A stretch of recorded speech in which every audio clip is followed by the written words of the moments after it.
Recording in progress.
Recording stopped.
আচ্ছা, আমরা শুরু করি।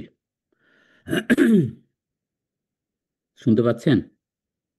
জি স্যার। জি স্যার। জি স্যার। জি স্যার, শোনা যাচ্ছে স্যার। ঠিক আছে।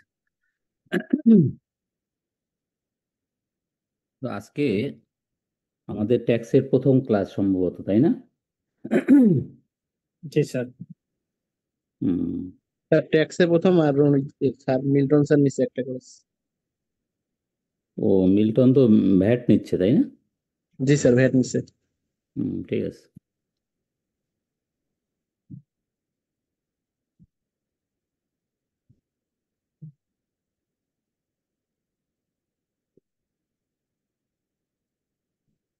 আচ্ছা, তাহলে প্রথম ক্লাসে আপনার ট্যাক্সের যেহেতু প্রথম ক্লাস, এখানে দু চারটা কথা না বললেই নয়। প্রথম কথা হলো যে আমরা কোত্থেকে পড়ব সেটা যদি একটু দেখেন। তো কোত্থেকে পড়ব তার জন্য প্রথম কথা হচ্ছে যে আমরা এক নম্বরই হচ্ছে আমাদের যে বইটা আমাদের পড়তে হবে সেটা হলো ইনকাম ট্যাক্স অ্যাক্ট 2023। ঠিক আছে?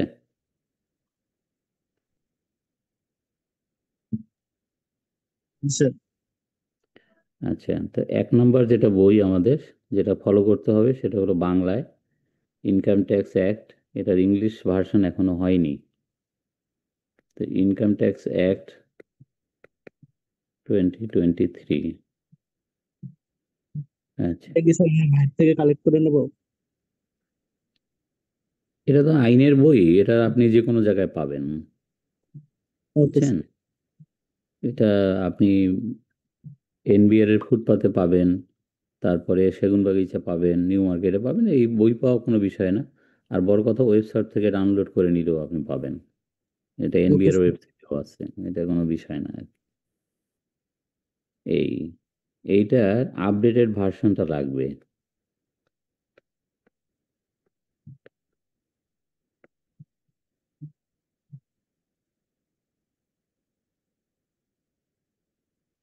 এটার আপডেটেড ভার্সনটা লাগবে। তো এটা হলো প্রথম বইটা। যেটা হলো আমাদের মূল আইনের বই, আর ইনকাম ট্যাক্স রুলস যেটা, এটাও লাগবে আমাদের।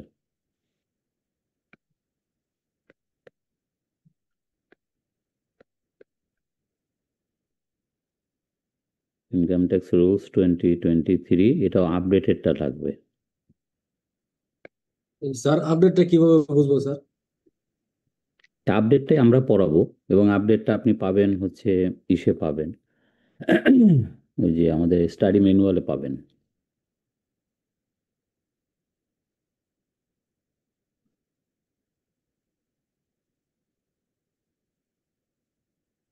তিন নাম্বার হ্যালো হচ্ছে কিছুদিন আগে কি আইসিএবি স্টাডি ম্যানুয়াল।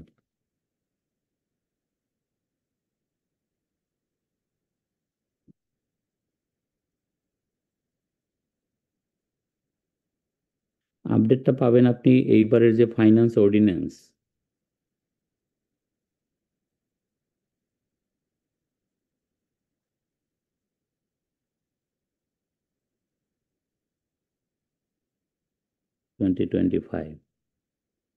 এটাতে পাবেন।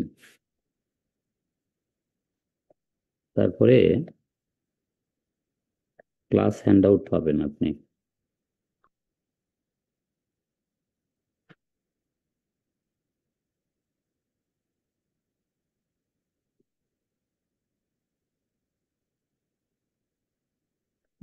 আর 6 নম্বরে হচ্ছে উম,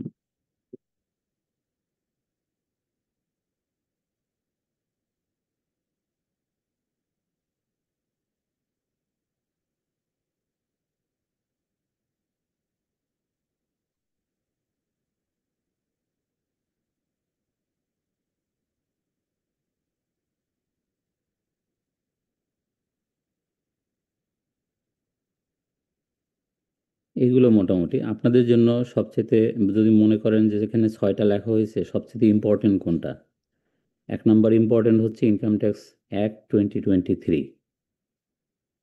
তো এটা দিয়েই আমরা পড়ানো শুরু করব আজকে থেকেই।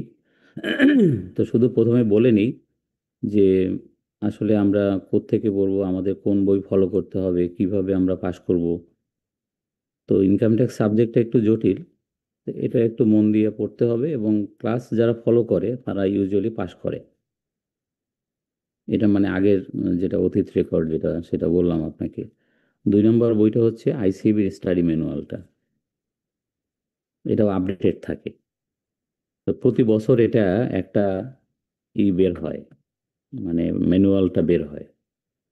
তো এই ম্যানুয়ালটা ফলো করলেও আপনার জন্য পাশ করা সহজ। হুম, এই আর বাকিগুলো মোটামুটি আপনার এক পড়লে পরে অটোমেটিক্যালি বাকিগুলো চলে আসবে। এই 2টা বই আপনার কাছে থাকা খুব জরুরি। কেন জরুরি? আমরা যখন পড়ব, তখন আপনাকে বলবো ইনকাম ট্যাক্স অ্যাক্টের অমুক সেকশনটা দেখেন, তো আপনি তো সেকশনটা বের করতে হবে, বইটা তো আপনার সামনে থাকতে হবে, তাই না? আর আরেকটা হলো, আমরা প্রতিটা ক্লাসে চেষ্টা করব আপনাকে হ্যান্ড সরি এটা না, প্রতিটা ক্লাসে আপনাকে চেষ্টা করব হ্যান্ড আউট দিতে। হুম, ঠিক আছে, ইয়েস স্যার। এই আর কি।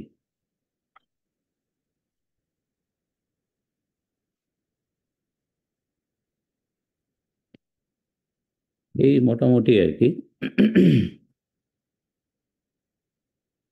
যে যেখান থেকে আমরা মানে এটা পড়বো, শুরু করব আর কি।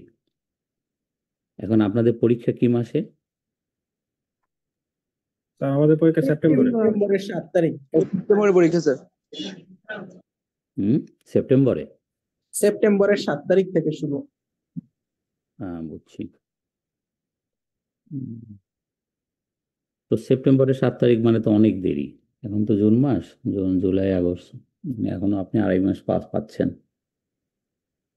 তো যাই হোক, এবং আপনারা এবারের আপডেটের এই যে কথাটা লিখলাম, এটার কারণটা কি, এবারের ফাইন্যান্স অর্ডিন্যান্সে যা যা পরিবর্তন আসবে সেগুলো নিয়েই আপনাদেরকে পড়তে হবে। সুতরাং যারা আপনাদের জুন মাসে, প্রতি বছর এই জুন মাসে ক্লাসটা শুরু হয়, তারা একটু দোটানায় থাকে। দোটানায় থাকে কেন? যে এখন পর্যন্ত ফাইন্যান্স অর্ডিন্যান্স 2025 যেটা, সেটা এখনো মানে পাস হয়নি, সেটা এখনো বের হয়নি। বুঝছেন? বের হবে, 2-1 দিনের মধ্যেই বের হয়ে যাবে। এই ফাইন্যান্স অর্ডিন্যান্স 2025 কি? সেটা হলো এবারের বাজেটে কি কি চেঞ্জ আসছে। এবারের বাজেট তো নর্মালি সংসদে পাস হয়। এখন যেহেতু সংসদ নাই, সেই কারণে এখন অর্ডিন্যান্স আকারে এটা জারি হচ্ছে। এই জন্য নাম হচ্ছে ফাইন্যান্স অর্ডিন্যান্স 2025। বরাবর যেটা হয় সেটা হলো ফাইন্যান্স অ্যাক্ট হয়। যখন দেশে সংসদ থাকে, সংসদের অধিবেশন থাকে, এবং অধিবেশন চলাকালীন যদি কোনো আইন পাশের উদ্দেশ্যে বিল আকারে উত্থাপিত হয় এবং কণ্ঠভোটে পাশ হয়, বা যেভাবে পাশ হোক, তো পাশ হলে তখন সেটা আইনের মর্যাদা পায়। আইনের ইংরেজি হচ্ছে অ্যাক্ট। আর অধ্যাদেশের বাংলা হচ্ছে, এই অধ্যাদেশের বাংলা ইংরেজি হচ্ছে অর্ডিন্যান্স। যখন দেশে সংসদ থাকে না, বা সংসদ থাকলেও তার অধিবেশন থাকে না, তখন আইন করার উদ্দেশ্যে যেটা করা হয় সেটার নাম হচ্ছে অর্ডিন্যান্স। এই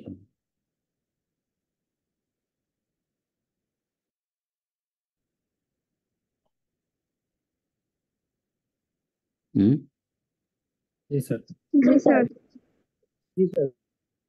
আচ্ছা, তো আমরা চেষ্টা করব যেদিন যেটা পড়ানো হবে আপনাকে সেই দিন আপনার মেইলে আপনি পেয়ে যাবেন। আমি চেষ্টা করব, ধরেন আজকের ক্লাসটা যখন শেষ হবে, শেষ হওয়ার পরে আপনাদের মেইলে আমি আমার হ্যান্ডআউটটা পাঠিয়ে দেবো, সফট কপিটা পাঠিয়ে দেবো। Okay sir, thank you sir. Thank you sir. যাতে করে প্রতিদিনের যেটা পড়া সেটা আপনি প্রতিদিন পেয়ে যান।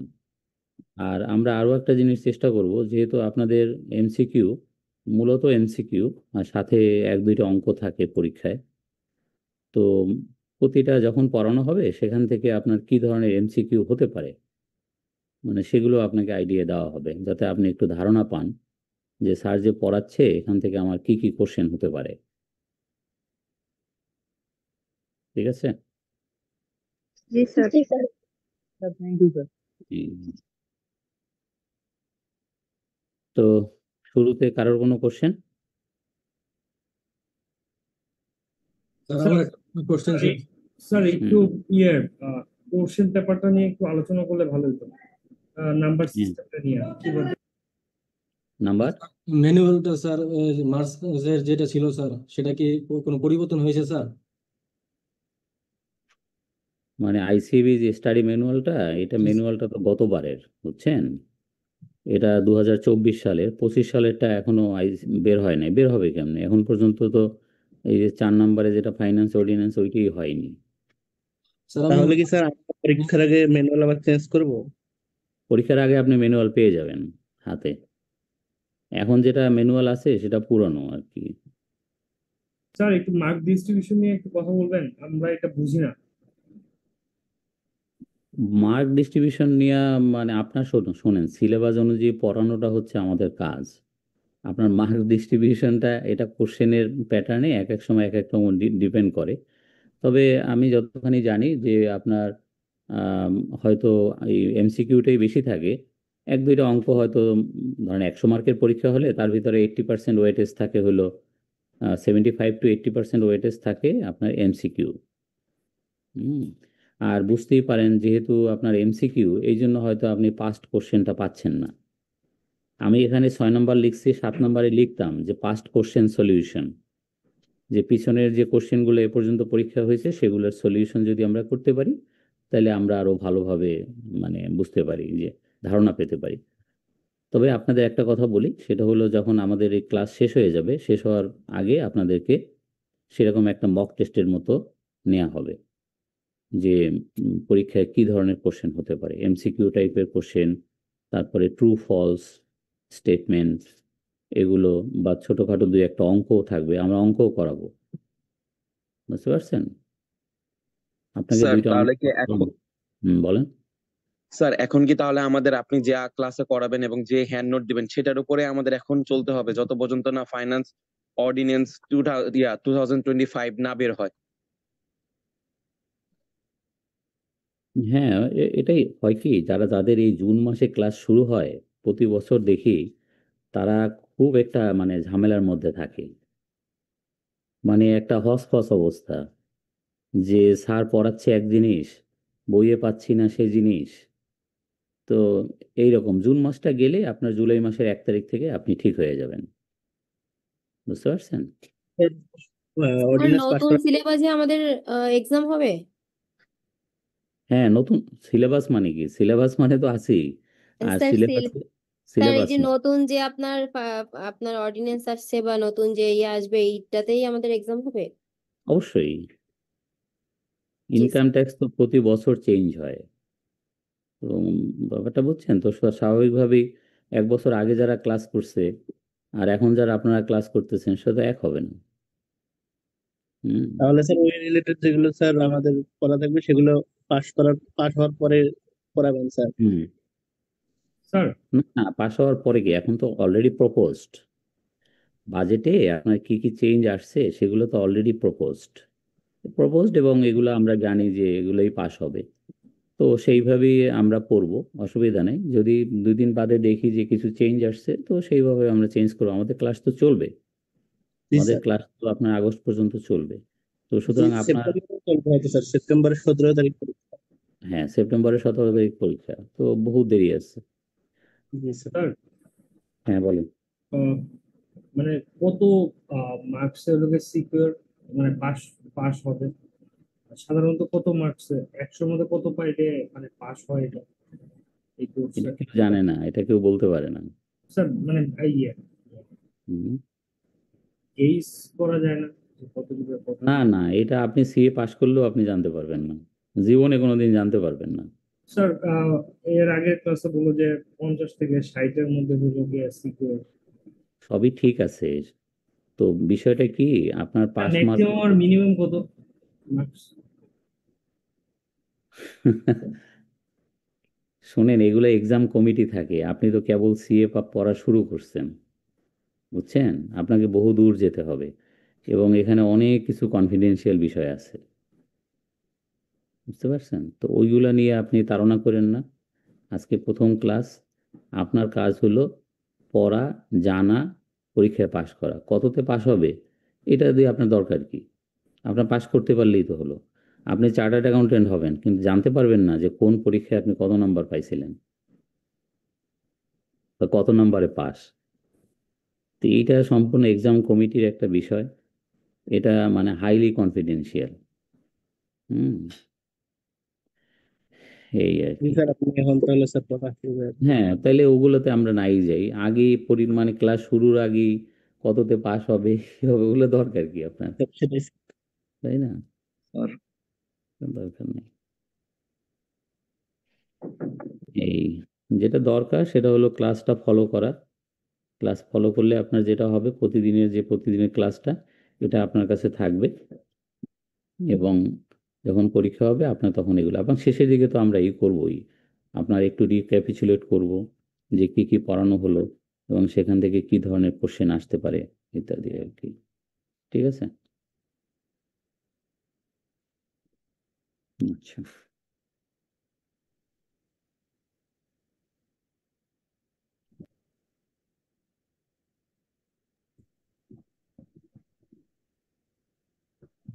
আচ্ছা, একটা প্রেজেন্টেশন আজকে দেখাচ্ছি, এই যেটা আপনি সামনে দেখতে পাচ্ছেন সেটা হলো বাংলাদেশ ট্যাক্স ম্যানেজমেন্ট। তো এই বাংলাদেশ ট্যাক্স ম্যানেজমেন্টের এইখানে আমরা এই প্রেজেন্টেশনটা দেখি, এটা একটা ট্যাক্স সম্পর্কে আপনি প্রাথমিক ধারণা পাবেন।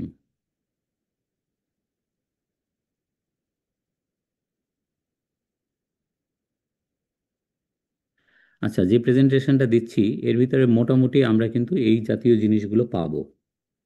ঠিক আছে? তো introduction, principle of a good tax system, canon of taxation, direct tax এবং ইনডাইরেক্ট ট্যাক্সের মধ্যে পার্থক্য কী, ইনকাম ট্যাক্সের যে লটা আমরা আজকে পড়ব সেটার লিগ্যাসিটা কী, তো বাংলাদেশের যে ট্যাক্স স্ট্রাকচারটা সেটা কেমন, আর বর্তমানে ট্যাক্সের রেটটাই বা কেমন, কিছু reduce tax rate, tax reform ইত্যাদি নিয়ে আজকে কথা বলবো। এবং এই প্রেজেন্টেশনের পরে যদি আমাদের সময় থাকে আমরা আরেকটা প্রেজেন্টেশন দেওয়ার ইচ্ছা আছে, তো দেখা যাক আর কি সেটা। আচ্ছা, প্রথমে আসেন আর কোশ্চেন করবেন। আপনি যদি মনে করেন যে পড়ানোর সময় বা কোনো স্লাইডে কোনো কোশ্চেন আছে, তাহলে আপনি কোশ্চেন করবেন, তাতে কোনো অসুবিধা নেই। সবচেয়ে ভালো হয় একটা স্লাইড যখন পড়ানো শেষ হয় তারপরে যদি আপনি কোশ্চেনটা করেন তাহলে আমার জন্য ভালো হয়। বুঝতে পারছেন? তাহলে একটা শৃঙ্খলা থাকে। এই জি স্যার। এই তো দেখতে থাকেন। তো ট্যাক্সের একটা প্রথমে সংজ্ঞা দিয়ে শুরু করা, সেগুলো ট্যাক্স কি জিনিস। Taxes are dues that we pay for the privileges of membership in an organised society. এরকম আরও ভালো ভালো কিছু ট্যাক্সের সংজ্ঞা আছে, আপনি দেখলে মজাও পাবেন, সেটা দেখাচ্ছি পরের স্লাইডে। তো it's a compulsory payment. Tax হচ্ছে একটা compulsory payment made to the government for services it provides us, though people may not be happy or convinced with this services. তো সাধারণত ট্যাক্স নিয়ে অনেক ধরনের বিরূপ কথাবার্তাও হয়, যে আমরা সরকারকে এত টাকা ট্যাক্স দেই, আমরা কি পাই তার বিনিময়ে ইত্যাদি। তো সেটা ভিন্ন কথা, বাট ট্যাক্সের বিপরীতে পাওয়া যায় না যে একেবারে তা না, দৃশ্যমানও অনেক কিছু পাওয়া যায়। কিন্তু যাদের এটা মনে রাখতে হবে যে এটা ইনকাম ট্যাক্স। আজকে যে আমাদের যে সাবজেক্ট সেটা হচ্ছে ইনকাম ট্যাক্স। আর ইনকাম ট্যাক্স আমরা সবাই জানি এটা হচ্ছে ট্যাক্স অন ইনকাম, আয়ের উপরে কর। আর ভ্যাটটা ডিফারেন্ট, মানে VAT is also different from the income tax. ভ্যাটটা সম্পূর্ণ আলাদা। যদি আমরা ইনকাম ট্যাক্সের বাংলায় বলি, ইনকাম ট্যাক্সের বাংলা হচ্ছে আয়কর, ভ্যাটের খাঁটি বাংলা হচ্ছে ব্যয় কর। যদিও আমরা বলা হয় মূল্য সংযোজন কর বা ভ্যালু অ্যাডেড ট্যাক্স, কিন্তু রিয়েলি যদি বলতে চান তাহলে এটা কিন্তু এক্সপেন্ডিচার ট্যাক্স, বা আরেকটা নাম হচ্ছে কনজিউমার ট্যাক্স। তো আয় করলে যেমন আপনাকে আয়কর দিতে হবে, সেই আয় করা টাকা দিয়ে আপনি যদি কোনো কিছু খরচ করতে যান তাহলে আপনাকে ভ্যাট দিতে হবে। তো বিষয়টা এরকম। এবং আয়কর হচ্ছে প্রত্যক্ষ কর, ভ্যাট হচ্ছে পরোক্ষ কর। মানে ইনকাম ট্যাক্স হচ্ছে ডাইরেক্ট ট্যাক্স, ভ্যাট হচ্ছে ইনডাইরেক্ট ট্যাক্স। ডাইরেক্ট ট্যাক্স দিতে হয় ডাইরেক্টলি, মানে যার উপরে বর্তায় তাকেই দিতে হয়, আর VAT can be shifted to the customer বা কনজিউমার। তো সেই হিসাবে ভ্যাটের যে incidence that can be shifted, but income tax is an ultimate burden. তো সেই জায়গাগুলো আমাদের একটু ডিফারেন্সটা আমাদেরকে মনে রাখতে হবে, এবং এখান থেকে কোশ্চেনও আসে যে ডাইরেক্ট ট্যাক্স এবং ইনডাইরেক্ট ট্যাক্সের মধ্যে পার্থক্য কী, বা কোনটা ডাইরেক্ট ট্যাক্স কোনটা ইনডাইরেক্ট ট্যাক্স। যেমন এখান থেকে যদি একটা কোশ্চেন করি, আপনাকে এমসিকিউ করি যে income tax is direct tax but VAT is indirect tax, এই কথা কি সত্য না মিথ্যা? তো উত্তর হলো সত্য। সত্য। বুঝছেন? তো সেই রকমই এই যে আমরা পড়াচ্ছি বা আপনি পড়তেছেন, এখান থেকে কি কোশ্চেন হতে পারে, কি কি ট্রিকি কোশ্চেন হতে পারে, এমসিকিউ হতে পারে, বা মাল্টিপল চয়েস থাকতে পারে, 3-4টা চয়েস থাকতে পারে, এর ভিতরে কোনটাতে আপনি টিক চিহ্ন দেবেন। বুঝছেন? এই তো ইনকাম ট্যাক্সের আর একটা সবচেয়ে বড় প্রিন্সিপাল হচ্ছে, এটা হচ্ছে অ্যানুয়াল ট্যাক্স।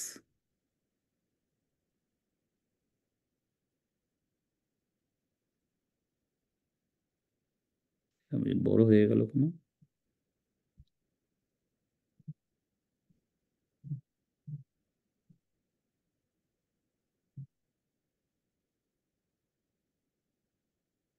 বুঝলাম না।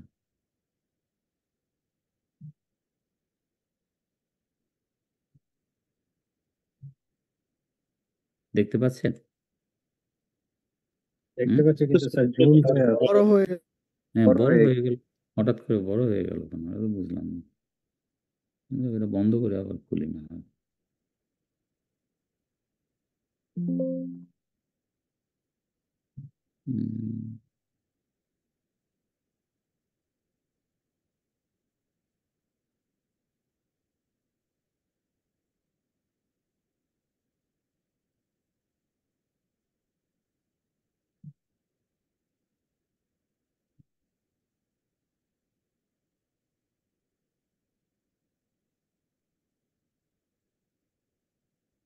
এবার ঠিক আছে? জি স্যার। জি স্যার, ঠিক আছে।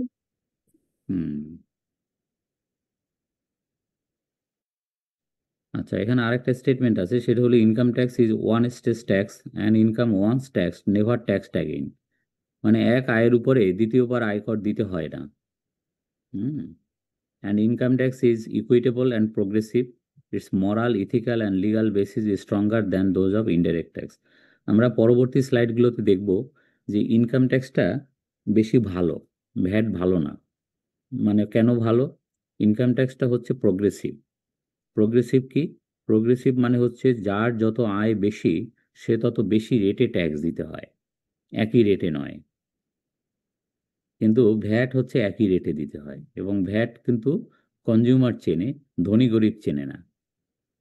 আপনি যদি একটা লাক্স সাবান কিনেন দোকান থেকে, আপনাকে যে পরিমাণ ভ্যাট দিতে হবে, যত বড় ধনী লোক হোক, যত রাস্তার ভিখারি হোক, একটা সাবান কিনতে গেলে তাকে একই টাকা ভ্যাট দিয়ে কিনতে হবে। তো সেই জন্য ইনডাইরেক্ট ট্যাক্সটা সমাজের জন্য ভালো না। কিন্তু ডাইরেক্ট ট্যাক্স যেটা, ইনকাম ট্যাক্সটা ভালো। এই কারণে ভালো যে এটা ধনীর উপরে ট্যাক্স, যারা বেশি আয় করে তাদের উপরে ট্যাক্স, এবং একটা থ্রেশহোল্ড লিমিট আছে। তো যারা ওই পর্যন্ত আয় করে তাদের কোনো ইনকাম ট্যাক্স দিতেই হয় না।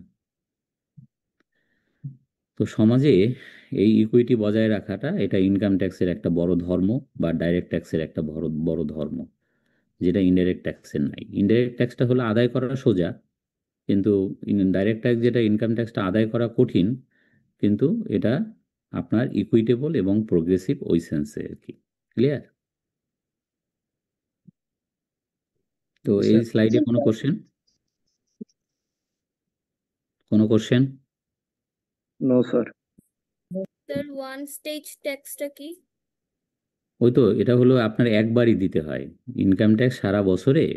আপনার যারা আয় করে, যারা চাকরি বাকরি করে, আপনি দেখবেন যে তারা সারা বছর ধরে যা আয় করে, তার পরের বছর তারা হিসাব নিকাশ নিয়ে বসে যে আমাকে কত টাকা ট্যাক্স দিতে হবে, তারপর তাকে রিটার্ন ফিল আপ করতে হয়, সরকারকে ট্যাক্স দিতে হয়। এটা বাৎসরিক একবার। তো এটাই বলা হচ্ছে আর কি। এবং যে বছরে মানুষ আয় করে ওই বছরটাকে বলা হয় ইনকাম ইয়ার, এবং তার পরের বছরটা হচ্ছে অ্যাসেসমেন্ট ইয়ার। যেমন কথার কথা যে এখন যে আপনার ইনকাম ইয়ার যেটা চলতেছে সেটা হচ্ছে 2024-25 আয়বর্ষ বা অ্যাকাউন্টিং ইয়ার, আপনি যাই বলেন, 24-25। কিন্তু এই 24-25 যে আয়বর্ষ চলতেছে, এই আয়বর্ষটা শেষ হয়ে যাবে আর 6 দিন পরে শেষ হয়ে যাবে। মানে তো এইটার করসপন্ডিং অ্যাসেসমেন্ট ইয়ার হচ্ছে 2025-26।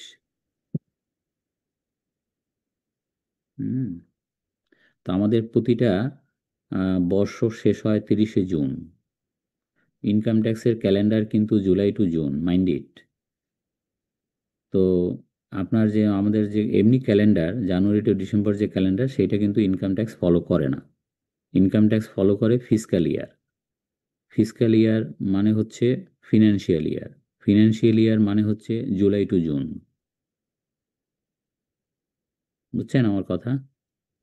জি স্যার। জি স্যার। Yes, স্যার স্যার হ্যাঁ বলেন। স্যার, তাহলে যে আমরা সেপ্টেম্বরে যে এক্সামটা দিব, সেটার মানে কোথা থেকে বেশি আসবে, মানে নেক্সট ইয়ার থেকে, ইনকাম ইয়ার, ফাইন্যান্সিয়াল ইয়ার থেকে? না, এইটাই আসবে। এই যে অ্যাসেসমেন্ট ইয়ার যেটা 2025-26, এইটাই। যেটা ইনকাম ইয়ার হচ্ছে 2024-25, অ্যাসেসমেন্ট ইয়ার হচ্ছে 25-26। এটা এখান থেকেই সবকিছু। জি স্যার, বুঝছি। স্যার, আমাদের যখন স্যালারি দেওয়া হয় কর্পোরেট থেকে, তখন যে বলা হয় যে আফটার ডিডাক্টিং ট্যাক্স, তো এটা কি আমরা ইনডাইরেক্টলি প্রত্যেক মাসে মাসে ইনকাম ট্যাক্সেরই একটা পার্ট দিয়ে দিচ্ছি? হ্যাঁ হ্যাঁ, অবশ্যই অবশ্যই, ওইটাও পড়ানো হবে। ওটাও পড়ানো হবে যে ট্যাক্স ডিডাক্টেড অ্যাট সোর্স। অর্থাৎ যখন আপনাকে বেতন দেওয়া হয় তখন ওই সোর্সেই কেটে রাখা হয়। বেতন দেওয়ার সময় ইনকাম ট্যাক্সটা আপনার কাছ থেকে কেটে রাখা হবে, ওইটা কেটে রেখে সরকারি কোষাগারে জমা হবে। তার মানে আপনি প্রতি মাসে মাসে সরকারকে ট্যাক্স দিচ্ছেন। বছর শেষ হওয়ার পরে তখন হিসাব নিকাশ নিয়ে বসতে হবে যে আর কত টাকা দিতে হবে বা না হবে। এই বুঝছেন? Thank you sir. স্যার একটা কোয়েশ্চেন ছিল স্যার। হুম স্যার, ইনকাম ইয়ার 2024-25-এ যারা স্যার ইনকাম করছে তাদের ট্যাক্স ক্যালকুলেশনটা কি স্যার এই নতুন যে ফাইন্যান্স হ্যাঁ, হ্যাঁ, অর্ডিন্যান্সে হ্যাঁ। আসছে সেটা দিয়ে কাউন্ট হবে? মানে তারা এটা স্যার হচ্ছে দেখো, নভেম্বরে যে রিটার্নটা জমা দেবে সেটা কি স্যার ওই নতুন ফাইন্যান্স অর্ডিন্যান্সে যে আপনার স্ল্যাব রেট আসছে সেটা দিয়ে ক্যালকুলেট করবে? না, না, না, এখানে একটু বলে রাখি আপনাকে। তো সেটা হচ্ছে, সেটা তো আমি দেখাবো, পরের স্লাইডগুলোতে আপনি পাবেন এগুলো। সেটা হচ্ছে যে বিগত সরকার যাওয়ার আগে আপনার যে বাজেটটা করলো 2024-এ, তখন তারা 2 বছরের রেট ঘোষণা করে গেছে যে 2024-25, মানে তখনকার ছিল তো, গত বছর ছিল তো, ওইটা কারেন্ট ইয়ার। আর হলো প্রসপেক্টিভ 25-26 অ্যাসেসমেন্ট ইয়ার, যেটা আমাদের এখন আসবে আর কি।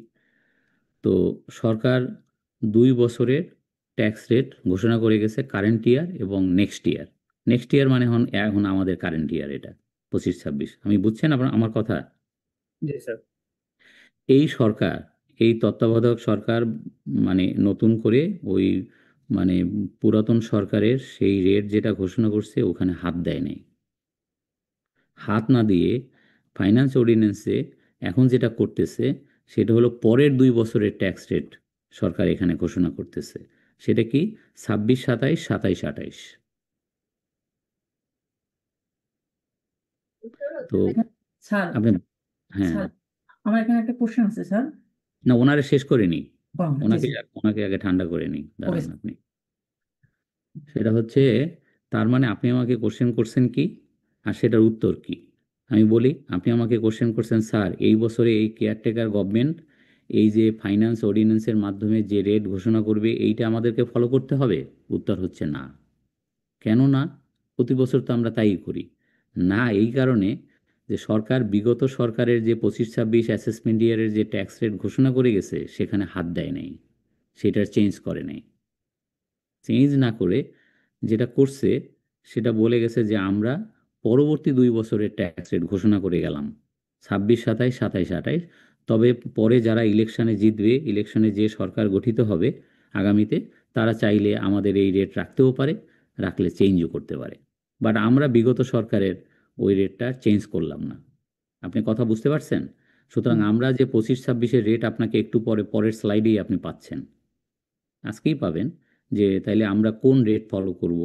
তো যে রেট ফলো করব সেটা হলো 25-26 অ্যাসেসমেন্ট ইয়ারের যে ট্যাক্স রেট, ওইটা আমরা ফলো করব। তো সেই ট্যাক্স রেট কি এই সরকার ঘোষণা করছে? না, আগের সরকার ঘোষণা করে গেছে। ক্লিয়ার আপনার কোশ্চেনের উত্তর? জি স্যার, 100% ক্লিয়ার। হুম।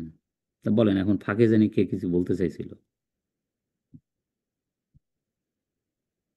বলেন। আমি স্যার সেম কোশ্চেনই করতে চাইছি, তো অ্যান্সারটা তো পেয়ে গেলাম ওই কোশ্চেনের সাথেই।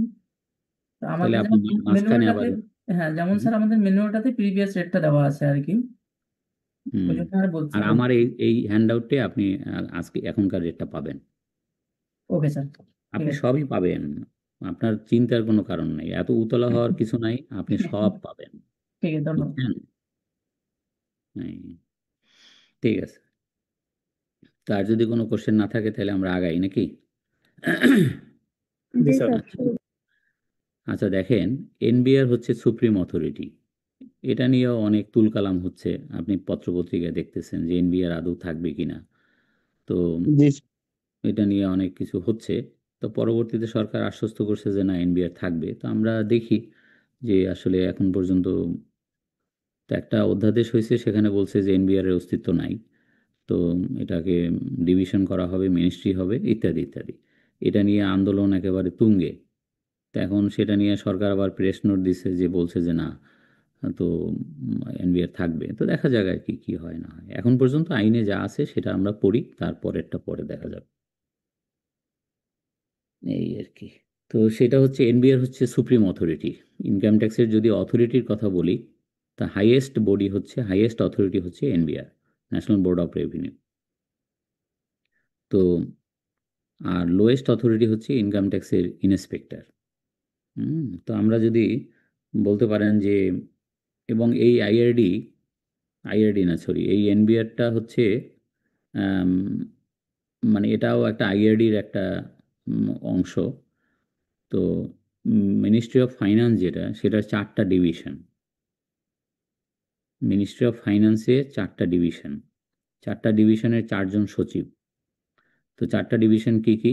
এটা জানেন কিনা কেউ, যে এটা সবচেয়ে বড় মিনিস্ট্রি এটা।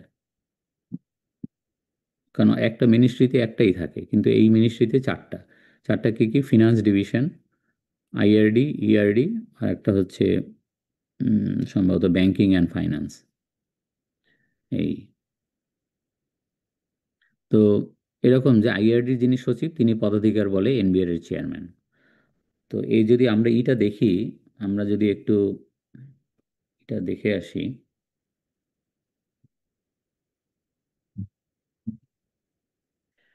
আমরা যদি ইনকাম ট্যাক্স অথরিটির কথা ধরি, যদি বলেন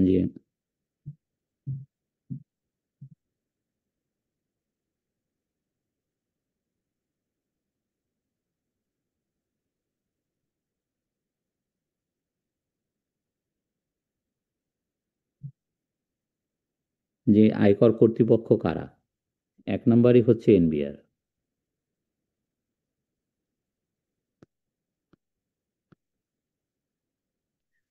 ন্যাশনাল বোর্ড অফ রেভিনিউ। আর ন্যাশনাল বোর্ড অফ রেভিনিউর হচ্ছে তিনটা উইং। একটা হচ্ছে ইনকাম ট্যাক্স,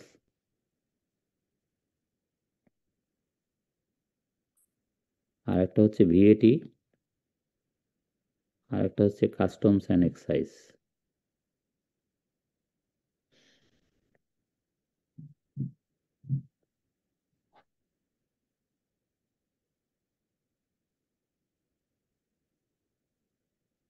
তো তিনটা উইং, এর ভিতরে ইনকাম ট্যাক্সে যারা চাকরি করে তারা তিনটা ট্যাক্স নিয়ে ডিল করে।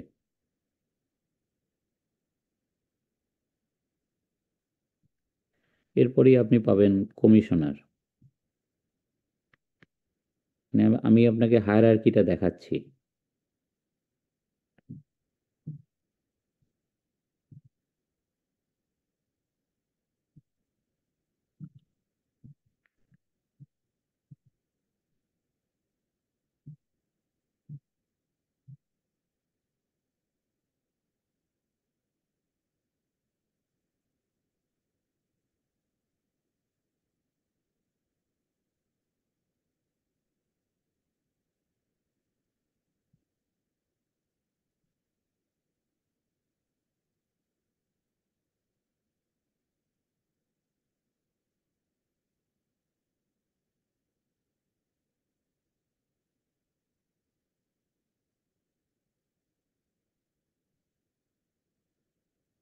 এখন যদি পরীক্ষায় আপনার একটা এমসিকিউ আসে যে ইনকাম ট্যাক্সের মানে হাইয়েস্ট অথরিটি বা হাইয়েস্ট বডি কে, তো এনবিআর। সেখানে লেখা থাকলো যে কমিশনার, তারপরে লেখা থাকলো ডিসিটি, তারপরে লেখা থাকলো এনবিআর, ইন্সপেক্টর, আপনি কোনটাতে টিক চিহ্ন দিবেন? NBR sir. এনবিআর। এটাই দেখাচ্ছি আপনাকে।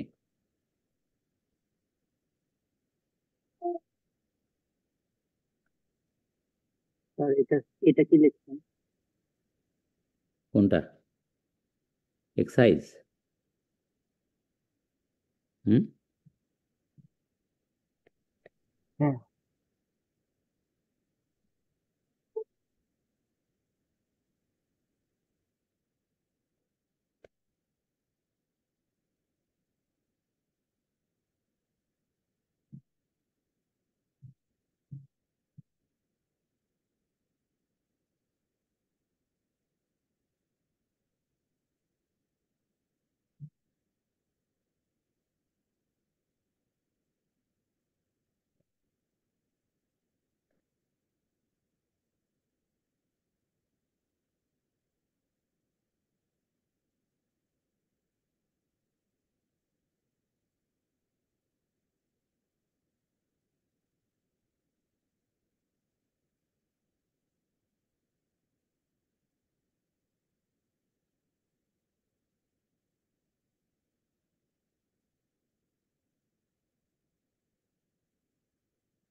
দেখছেন? জি স্যার। জি স্যার। জি স্যার। তো এটা একটু ভালো করে একটু বোঝেন। সেটা হচ্ছে হায়ারার্কিটা আপনাকে দেখাচ্ছি, পদবিন্যাসটা দেখাচ্ছি, কারণ এটাও একটা আপনার সিলেবাসের পার্ট, যে who are the income tax authority, যে আয়কর কর্তৃপক্ষ, আয়কর ইনকাম ট্যাক্স ডিপার্টমেন্টে যারা চালায় তারা কারা, এবং এর ভিতরে কি পোস্ট কোনটা। কি পোস্ট হচ্ছে 5 নম্বরটা, ডিসিটি, ডেপুটি কমিশনার অফ ট্যাক্সেস। বুঝছেন? তো কেন কি পোস্ট বলা হচ্ছে? এখানে অ্যাসেসমেন্ট, কর নির্ধারণ, কর আদায় সবকিছু এইখানেই হয়ে থাকে। তো এইখানে একটা জিনিস, যারা অ্যাসেসিং অফিসার হচ্ছে 3 জন, 5, 6, 7, মানে ডিসিটি, এসিটি এবং EACT, extra assistant commissioner of taxes. তো এরা হচ্ছে অ্যাসেসিং অফিসার। এদের বস হচ্ছে 3 নাম্বার এবং 4 নাম্বার, এরা হচ্ছে সুপারভাইজারি অফিসার, এডিশনাল কমিশনার বা জয়েন্ট কমিশনার। এদের রিপোর্টিং অথরিটি হচ্ছে এদের কাছে, আবার এদের রিপোর্টিং হচ্ছে এর কাছে, এদের রিপোর্টিং হচ্ছে এর কাছে, এইভাবে আর কি হায়ারার্কিটা মোটামুটি এরকম। তো ইনকাম ট্যাক্স ডিপার্টমেন্টে যারা কাজ করে তারা 3টা ট্যাক্স নিয়ে ডিল করে। 3টা ট্যাক্স কি কি? ইনকাম ট্যাক্স, গিফট ট্যাক্স এবং ট্রাভেল ট্যাক্স। বাংলা হচ্ছে আয়কর, দান কর এবং ভ্রমণ কর। তবে এর ভিতরে যদি ওয়েটেজের কথা চিন্তা করেন, তো ইনকাম ট্যাক্সের ওয়েটেজ হচ্ছে 99.9999%। আর 2টা খুচরা ট্যাক্স, একটা হচ্ছে দান কর আর একটা হচ্ছে ভ্রমণ কর। এই, এবং যার কারণে এই ডিপার্টমেন্টে যারা জব করে তাদের প্রত্যেকের ডেজিগনেশন হচ্ছে প্লুরাল, নট সিঙ্গুলার। প্লুরাল মানে কি? ট্যাক্সেস, যে commissioner of taxes, deputy commissioner of taxes. বুঝতে পারছেন আমার কথা? হুম। স্যার বুঝতে পেরেছি। জি স্যার। এই তো এনবিআর এ যারা জব করে সেখানেও আবার এনবিআর হেডেড বাই চেয়ারম্যান, এবং চেয়ারম্যানের পরেই যে থাকে মেম্বার, মেম্বারের পরে থাকে ফার্স্ট সেক্রেটারি, সেকেন্ড সেক্রেটারি ইত্যাদি। তো সেখানকার এনবিআর এর ভিতরের পদবিন্যাসটা আবার একটু ডিফারেন্ট। এই, এবং এনবিআর এর যে 3টা উইং সেটাও তো আমি এখানে লিখে দেখালাম। একটা হচ্ছে ইনকাম ট্যাক্স, একটা হচ্ছে ভিএটি, আর একটা হচ্ছে কাস্টমস অ্যান্ড এক্সাইজ, মানে বাংলা হচ্ছে শুল্ক ও আবগারি।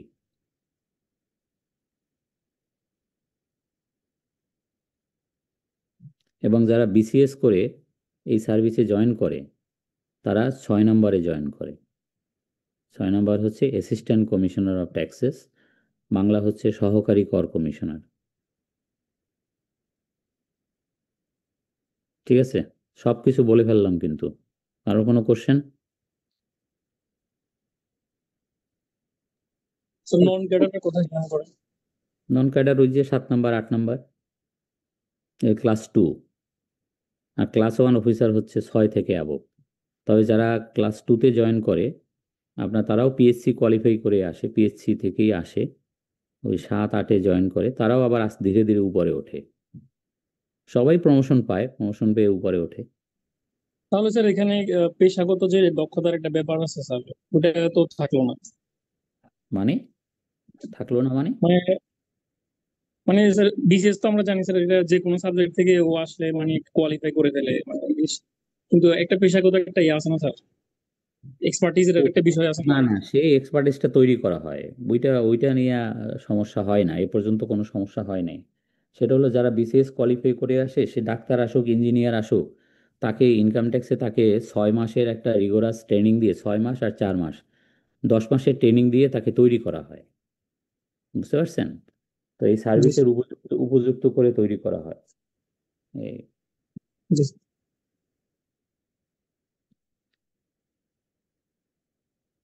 তবে হ্যাঁ, এটা সত্যি কথা, মানে এটা নিয়ে অনেক সময় প্রায়ই কথা হয় যে আপনার অ্যাকাউন্টিং বা ফাইন্যান্স ব্যাকগ্রাউন্ড যদি স্টুডেন্ট না হয়, তাহলে এই ট্যাক্সেশন সার্ভিসটা তো আসলে টোটালি অ্যাকাউন্টিং বেসড, ফলে জি স্যার। তাদের একটু ধরতে সমস্যা হয়।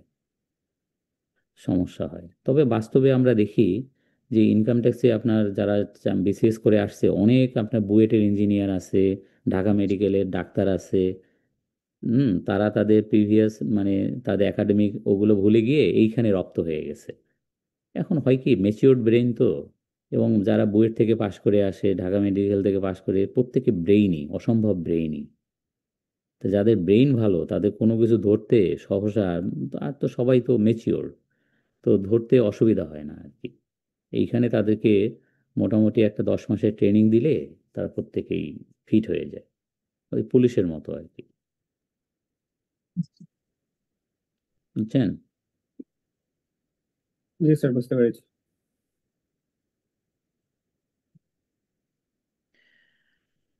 এইখানে আপনার এই যে ডিসিটি, এই কথাটা কিন্তু আমাদের, আমরা যে পড়াশোনা করব আমাদের মানে কথাবার্তায় কিন্তু এই শব্দটা প্রায়ই আসবে, আপনি একটু মনে রাখেন। সেটা হলো ডেপুটি কমিশনার অফ ট্যাক্সেস, এটার এব্রিভিয়েশন মানে সংক্ষিপ্ত রূপ হচ্ছে আপনার ডিসিটি। তো এই কথাটা কিন্তু বারবার মানে মুখে আসবে। আর একটা মুখে আসবে, সেটা হলো যে ডিসিটির যিনি বস, জয়েন্ট কমিশনার, তো জয়েন্ট কমিশনারকে আমরা সাধারণত বলি যে সিটি। তো এটা কম আসবে, বা এটার সামনে আর একটা আই দেওয়া যায়, inspecting joint commissioner of taxes. Joint কমিশনারের পোস্টিং ভেদে তাদের ডেজিগনেশনটা একটু চেঞ্জ হয়। যদি তাদের টেরিটোরিয়াল জোনে করঞ্চলে পোস্টিং হয় তখন বলে থাকে আইজিসিটি, মানে inspecting joint commissioner of taxes. আর যদি আপিলে পোস্টিং হয় তখন বলা হয় appellate joint commissioner of taxes, AGCT. এরকম পোস্টিং ভেদে আপনার ডেজিগনেশনটা এখানে যা দেখতে পাচ্ছেন তার থেকে একটু চেঞ্জ হয়। হুম।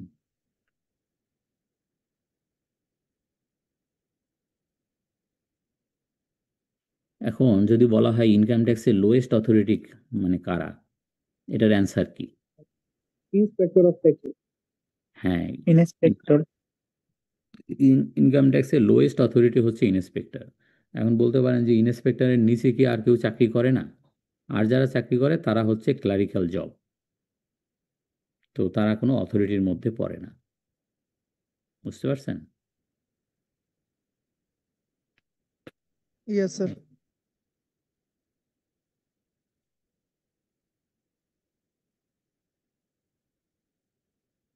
আচ্ছা, ঠিক আছে, এটা আমরা মানে দেখলাম যে এনবিআর যে অথরিটি, হাইয়েস্ট অথরিটি এবং লোয়েস্ট অথরিটি কারা, সে অথরিটি নিয়ে কথা বললাম।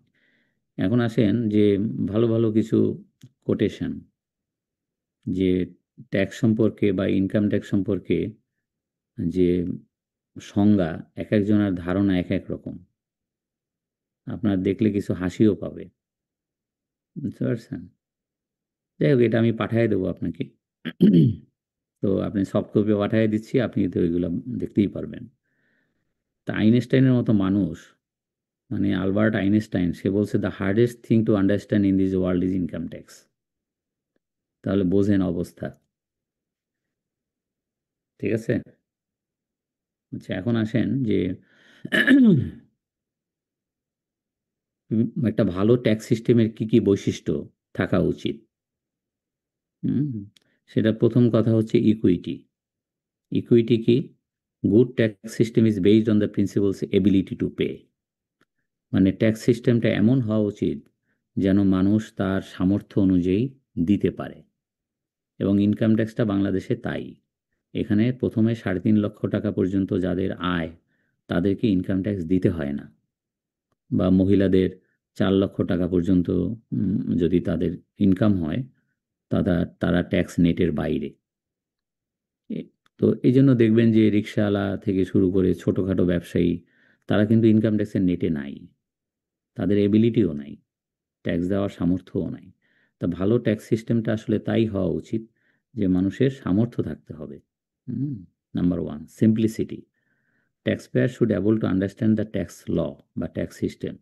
মানে ট্যাক্সের যে লটা বা ট্যাক্সের যে প্রভিশনগুলো, এগুলোকে সিম্পল হওয়া উচিত, যেন মানুষ বুঝতে পারে, যারা ট্যাক্স পেয়ার, যারা কর দেয়, তারা যেন বুঝে দিতে পারে, তারা যেন লয়ারের উপরে নির্ভর করতে না হয় যে লয়ার যা বলবে তাই, আমি কিছুই বুঝি না, এরকমটা যেন না হয়। এটা বলা সোজা, কিন্তু সহজ কথা বলা সোজা, কিন্তু আসলে কঠিন ইনকাম ট্যাক্স, এবং এটা বাংলাদেশে না, সারা পৃথিবীতেই মানে কঠিন। তারপরে আসেন convenience. Tax should B collected in convenient manner. অর্থাৎ ট্যাক্সটা কালেকশন হওয়া উচিত মানে সহজভাবে, মানুষের হাতে যখন টাকা পয়সা থাকে তখন তার কাছ থেকে মানে তাদের টাকা চাইলে সেটা মানায়। যেমন আপনি চাকরি করেন, আপনি বেতন পান, আপনার কাছে যদি বলা হয় যে বেতন থেকে কিছু টাকা আপনি ট্যাক্সে জমা দেন, এটা আপনার পক্ষে ইজি। আগেও তাই ছিল, মানুষের গোলায় যখন ধান উঠতো, কৃষকের গোলায় ধান উঠতো, তখন খাজনা নিত, জমিদাররা তখন খাজনা নিত। তো সেটা মানে একটা মৌসুম আর কি, তো সেটা মানায়। Stability, tax structure should not be changed frequently. অর্থাৎ এই যে ট্যাক্সের যে লগুলো বা ট্যাক্সের যে স্ট্রাকচার, এটা যদি বারবার চেঞ্জ হয় তাহলে এটা আর স্টেবিলিটি থাকে না। তখন হয় কি, মানে বিদেশি যারা ফরেন ইনভেস্টর তারাও একটু বিব্রত হয়।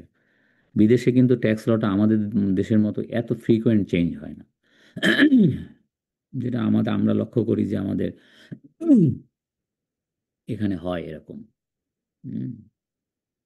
তো বলতে পারেন যে কেন এরকম হয়, হয় অনেকটা মানে কিছু আছে ট্রায়াল অন ইরর, যে ঠিক আছে এটা করে দেখি এটা কেমন হয়, তারপরের বছর আবার ওটা চেঞ্জ হয়। তো এইভাবে একটা স্টাডি থাকে না। তো বিদেশে হয়তো থাকে, বিদেশে হয়তো একটা পুল থাকে। তো এখানে আমাদের একটু এই জাতীয় সমস্যাটা আছে, এই কারণেই কিন্তু আমাদের এই সংস্কারটা দরকার। এবং বলা বলা হচ্ছে যে ট্যাক্স পলিসিটাকে আলাদা করা, এবং সেখানে একটা পলিসি উইং থাকবে, তারা সারা বছর ধরে এখানে কাজ করবে। তারপরে আসেন progressivity. Tax should be charged according to income distribution, এবং এটা আমাদের যে ট্যাক্স সিস্টেম, আমাদের যে ট্যাক্স রেট, সেটা প্রোগ্রেসিভ। সেটা আপনি দেখতে পাবেন একটু পরেই যে সেটা ধীরে ধীরে সেই রেটটা বাড়ে। হুম। তো সেটা ভালো। মানে তার মানে কি, ভালো মানে কি, এক দেশ এক রেট না, যে এমন একটা রেট আমি বলবো যে এই রেটে বাংলাদেশে সবাই একই রেটে ট্যাক্স দেয় না। তো যাদের ইনকাম বেশি তাদের বেশি রেটে ট্যাক্স দেয়। Certainty, tax system should not মানে হ্যাভ এনি অ্যাডভার্স ইফেক্ট। মানে এটার যেন একটা পজিটিভ ইম্প্যাক্ট থাকে, একটা সার্টেনটি থাকে, যে এই যে ট্যাক্স লগুলো বা সবগুলোই মোটামুটি একরকমই, হয়তো একটু সামান্য এদিক ওদিক থাকতে পারে, এর জন্য কোনো অ্যাডভার্স ইফেক্ট না হয়, যে আমি ট্যাক্স দিলাম দিয়ে ফতুর হয়ে গেলাম, এটা যেন না হয় আর কি। হুম। তো এটাই আর কি, এটা মোস্টলি থিওরিটিক্যাল। এরকম আরও কিছু আপনাকে দেখাচ্ছি এবং আপনাকে পাঠিয়ে দিচ্ছি, এগুলো পড়ানোর বিষয় না, আপনার এই লেভেলে দেখে নিলেই হলো। হুম। তো ভালো ট্যাক্স সিস্টেমের যে কিছু canon of taxation, canon of equity, canon of certainty, canon of convenience, canon of economy, এটারও ডিটেলস এখানে আছে, এটা দেখে নিয়েন। তো আমি পাঠিয়ে দিচ্ছি, এগুলো দেখে নিয়েন আর কি। হুম। তো পড়লেও বুঝতে পারবেন আর কি, মানে এমন না যে আপনি বুঝতে পারবেন না। ঠিক আছে। তারপরে দেখেন ক্লাসিফিকেশন অফ ট্যাক্সেস। ট্যাক্সেরকে যদি আমরা ক্লাসিফাই করি, তাহলে প্রথমেই যে ভাগটা আসে সেটা হলো direct tax and indirect tax. তো ডাইরেক্ট ট্যাক্সের উদাহরণ তো দিলামই আপনাকে, income tax, gift tax, travel tax, এগুলো ডাইরেক্ট ট্যাক্সের উদাহরণ। ইনডাইরেক্ট ট্যাক্সের উদাহরণ হচ্ছে VAT, customs duty, narcotics and liquor duty ইত্যাদি ইত্যাদি। এই তারপরে স্ট্রাকচারের দিকে চিন্তা করলে প্রপোর্শনাল, প্রোগ্রেসিভ অ্যান্ড রিগ্রেসিভ। এই যে দেখেন, প্রপোর্শনাল ট্যাক্স হলো, ধরেন এক দেশ এক রেট, কত, 10%। যার যত আয় হোক তার ট্যাক্স 10%। তো এটা আমাদের দেশে নাই, একসময় ছিল, আমাদের দেশেই একসময় ছিল এটা। তো সেটা ছিল সম্ভবত 94 পর্যন্ত। হুম। তো এরপরে আমরা প্রোগ্রেসিভে চলে গেছি। প্রোগ্রেসিভটা কি? প্রোগ্রেসিভ হলো যত আয় বাড়ে ধীরে ধীরে রেটটা বাড়ে। বুঝতে পারছেন? এই ধরেন কীরকম, ধরেন বলা হলো যে প্রথম 10,000 টাকা পর্যন্ত যাদের আয় তাদের ট্যাক্স রেট হচ্ছে 10%, কথার কথা। তার মানে তাকে 1,000 টাকা ট্যাক্স দিতে হবে। যার 20,000 টাকা ইনকাম, তার পরবর্তী 10,000-এর উপরে দিতে হবে 15%। তার মানে পরবর্তী 10,000-এর উপরে দিতে হবে 1,500 টাকা। তো টোটাল যদি কারোর 20,000 টাকা ইনকাম হয়, তার ট্যাক্স হবে 2,500 টাকা। বুঝতে পারছেন? স্যার। এইটা আর কি। শেষেরটা হচ্ছে রিগ্রেসিভ। এইটা কোনো দেশে আছে কিনা আমার জানা নাই, মানে থাকলেও থাকতে পারে কোনো দেশে। সেটা হলো কি, যার ইনকাম যত বেশি সে তত কম রেটে ট্যাক্স দিবে, মানে উল্টা। সরি, প্রোগ্রেসিভের উল্টা হলো রিগ্রেসিভ। তো এটা আমি বলতে পারবো না যে কোনো দেশে আছে কিনা, তবে পৃথিবীতে কিছু কিছু দেশ আছে ট্যাক্স হেভেন, ট্যাক্সের স্বর্গ। মানে সেখানে কোনো ট্যাক্সই নাই বা থাকলেও খুব যৎসামান্য, এরকম বেশ কিছু ছোট ছোট দেশ আছে। এবং আম, মানুষ চেষ্টা করে বা বিভিন্ন কোম্পানি চেষ্টা করে ওই সব জায়গায় মানে ট্যাক্সটা ওই সব জায়গায় কোম্পানি ফর্ম করতে, যাতে করে ওখানে ট্যাক্স কম দিতে হয় বা না দিতে হয়। এরকম।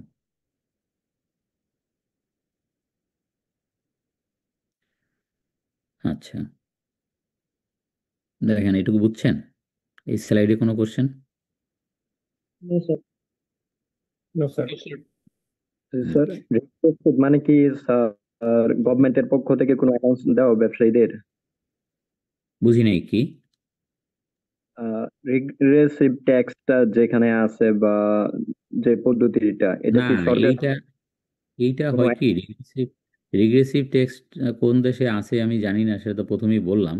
বাট রিগ্রেসিভ ট্যাক্সের এটার কারণটা কি? কারণ হয়তো এমন হতে পারে যে মানুষ যারা যত বেশি ইনকাম ডিক্লেয়ার করবে, সরকার তাদেরকে একটা ইনসেনটিভ দিবে যে আসো বাপু, তোমার ট্যাক্স কমায় দিলাম। এটা হতে পারে আর কি, বুঝতে পারছেন?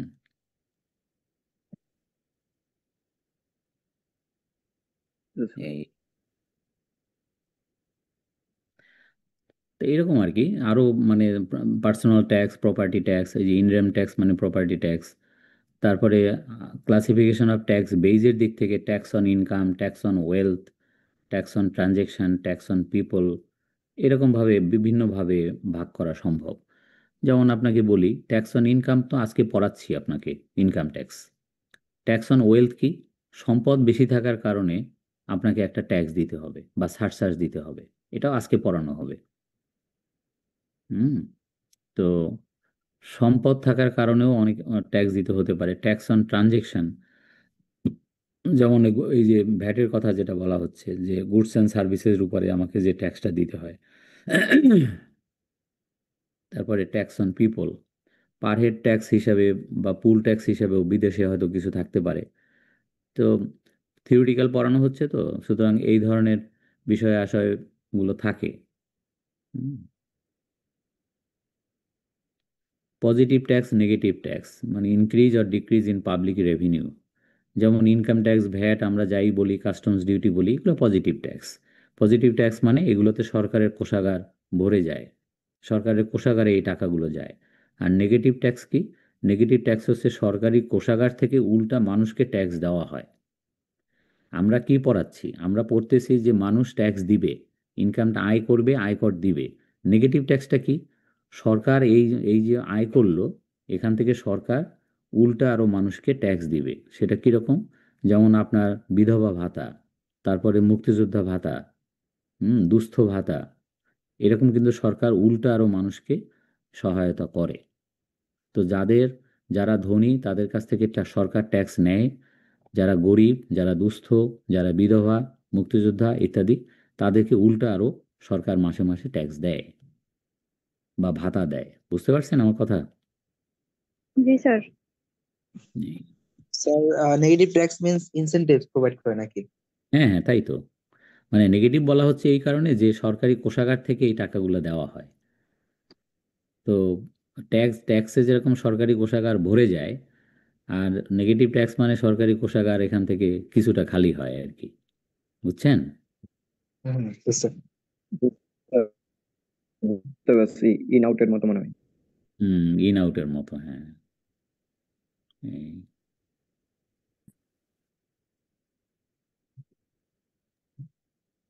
যাই হোক, এ পর্যন্ত যা পড়ানো হচ্ছে এগুলো তো বোঝা যাচ্ছে, তাই না? জি স্যার। জি স্যার। জি স্যার। ঠিক আছে। এখন আসেন যে প্রপোর্শনাল এবং প্রোগ্রেসিভ ট্যাক্সের পক্ষে এবং বিপক্ষে যুক্তি। এগুলো মোস্টলি থিওরিটিক্যাল, এগুলো একটু পড়ে নিয়েন, তাতেই হবে। এমন না যে আপনাকে এগুলো মুখস্থ করতে হবে, নট দ্যাট। আপনি বুঝতে পারলেই হলো। আপনাকে কি করা হচ্ছে আজকে? আপনাকে ট্যাক্স সম্পর্কে একটা ধারণা দেয়া হচ্ছে, বুঝছেন? প্রথম ক্লাসটা হচ্ছে আজকে আমাদের যে ইনকাম ট্যাক্স সম্পর্কে আমরা যেন একটা ধারণা পাই। এরপর আস্তে আস্তে আমরা সাবজেক্ট ম্যাটারে চলে যাব। এটা হলো বিপক্ষে যুক্তি, প্রপোর্শনাল ট্যাক্স এবং প্রোগ্রেসিভ ট্যাক্সে। এইটাই ইম্পর্টেন্ট। সেটা হলো ডাইরেক্ট ট্যাক্স এবং ইনডাইরেক্ট ট্যাক্সের পক্ষে, ডাইরেক্ট ট্যাক্সের পক্ষে কিছু যুক্তি, ইনডাইরেক্ট ট্যাক্সের পক্ষে কিছু যুক্তি। তারপরে আসে বিপক্ষে, ডাইরেক্ট ট্যাক্সের বিপক্ষে কিছু কথাবার্তা, ইনডাইরেক্ট ট্যাক্সের বিপক্ষে কিছু কথাবার্তা। তো এগুলো মানে নেচার অনুযায়ী এগুলোকে ওইভাবে ডিফাইন করা হয়েছে। তো এগুলো একটু এক নজরে আমি স্কিপ করে গেলাম, আপনি দেখে নেবেন আপনার মতো করে, যেহেতু আমি এই স্লাইড পাঠিয়ে দিচ্ছি আপনাকে, সুতরাং ওখান থেকে আস্তে আস্তে দেখে নেন, তারপর যদি কারো কোনো কোশ্চেন থাকে আপনি করতে পারবেন। আচ্ছা, এখন আসেন লিগাসি। এই যে লিগাসিটা যেটা আপনি দেখতে পাচ্ছেন পিরামিডের মতো, এখন যে লটা আমরা ফলো করি সেটা হচ্ছে ইনকাম ট্যাক্স অ্যাক্ট 2023, এবং এটা বাংলায় আয়কর আইন 2023। এর আগে ছিল এটা ইনকাম ট্যাক্স অর্ডিন্যান্স 1984। তো ওইটাই চলছিল 2023 পর্যন্ত। তারপরে 23-এ মানে এই 2 বছর আগে এই নতুন আইনটা হয়। তো এর আগে আরও বিভিন্ন রকমের এইগুলো দেখতে পাচ্ছেন।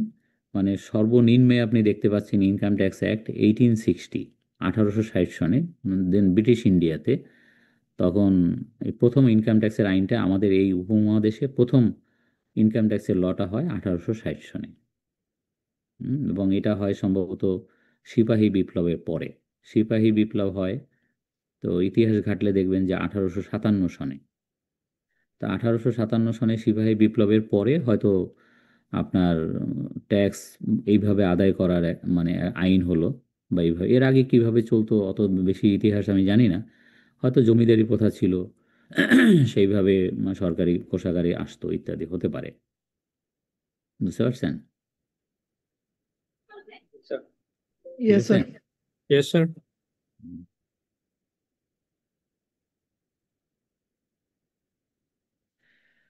এখন আসেন যে এই আপনাদের অনেকের তো আপনার ভিডিও খোলা, এটা কি দরকার?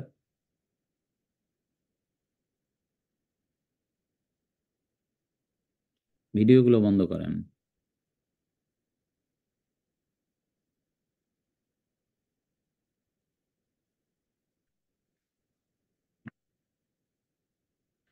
এটা যে ভিডিও চালায় সে হয়তো সামনে থাকেও না, বুঝতেও পারে না।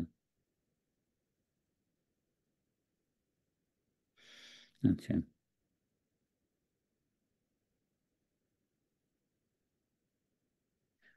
আচ্ছা, বাংলাদেশের ট্যাক্স স্ট্রাকচারটা আপনি একটু দেখেন তো। ডাইরেক্ট ট্যাক্স, ইনডাইরেক্ট ট্যাক্স দুইটা নিয়েই তো স্ট্রাকচার। এবং ডাইরেক্ট ট্যাক্সের মধ্যে কি কি পড়ে? Income tax, gift tax, travel tax. আপনাদের একটা কথা বলে রাখি, গিফট ট্যাক্স, ট্রাভেল ট্যাক্স এগুলো কিন্তু আপনার সিলেবাসে নাই। সুতরাং ওইটা কি জিনিস ওটা জানার অত দরকার নেই। তো ল্যান্ড ডেভেলপমেন্ট ট্যাক্স মানে খাজনা, নন জুডিশিয়াল স্ট্যাম্প, তারপরে registration, immovable property tax, motor vehicle tax ইত্যাদি হচ্ছে ডাইরেক্ট ট্যাক্সের উদাহরণ। ইনডাইরেক্ট ট্যাক্সের মধ্যে customs duty, excise duty, narcotics and liquor duty, VAT, turnover tax, SD মানে সাপ্লিমেন্টারি ডিউটি, এক্সেট্রা। এইগুলো ইনডাইরেক্ট ট্যাক্সের মধ্যে পড়ে। তো অ্যানালাইসিস করলে যে দেখা যায় যে বাংলাদেশে যত টাকা ট্যাক্স রেভিনিউ আদায় হয় তার 90% আদায় করে একা এনবিআরই আদায় করে। টোটাল গভর্নমেন্ট রেভিনিউ যে আদায় হয় তার এনবিআর একাই আদায় করে অলমোস্ট 90%। এবং এই বছরে এনবিআরকে টার্গেট দেওয়া হয়েছে 4,99,000 কোটি টাকা আদায় করার টার্গেট, মানে এই ফাইন্যান্স অর্ডিন্যান্সে, এই যেটা মানে পাশ হতে যাচ্ছে আর কি, এটা প্রপোজড। 10% কে আদায় করে? ও 10% হলো ওই যে আরো খাজনা, তারপরে স্ট্যাম্প ডিউটি, তারপরে ওই আরো অনেক কিছু আছে, ওই যে কার্টিস পেপার ইত্যাদি ইত্যাদি বিভিন্নভাবে সরকার তার আদায় করে, জলমহল ইজারা, তারপরে এই যে টোল আদায় করে, এরকম নানান কিছু আছে। এবং সেগুলো বেসিক্যালি মনিটরিং করে ডিসি অফিস। ডিসি অফিসের এডিসি রেভিনিউ অনেক সময় মনিটরিং করে এগুলো ইত্যাদি। এনবিআরই হচ্ছে ট্যাক্সের মুখ্য।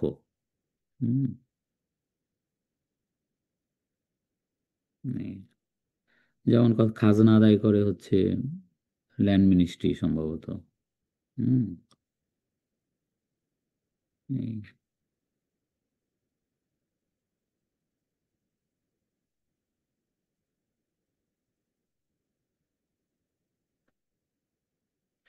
আচ্ছা, এরপরে দেখেন যে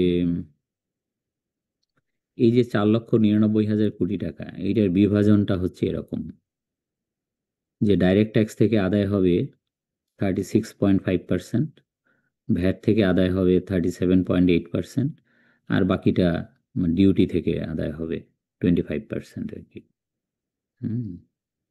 তো এইভাবেই টার্গেট ফিক্স করা থাকে। তো মানে দেখা যায় যে পরবর্তীতে টার্গেট মানে হয় না বা কাছাকাছি হয়, এরকমই হয়। তো এই আর কি। ঠিক আছে।